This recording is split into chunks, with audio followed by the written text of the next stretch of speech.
বন্ধুরা স্বাগত রত্না কিচেন ব্লগসে। আজকে আমি ডিমের ঝোল রান্না করব। এর জন্য জিরে, ধনে, আদা, রসুন, টমেটো দিয়ে মশলাটা পেস্ট করে নিলাম। এবার ডিমটা ভেজে নিচ্ছি। এবার সেই তেলেই জিরে, তেজপাতা ফোড়ন দিয়ে দিলাম।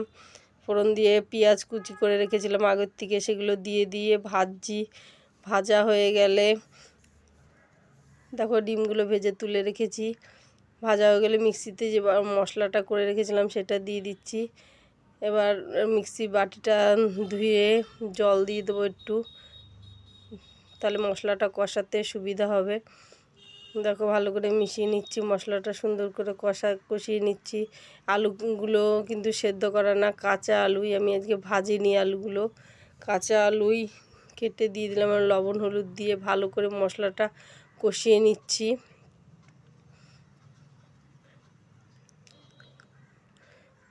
দেখো মশলাটা কষানো হয়ে গেছে।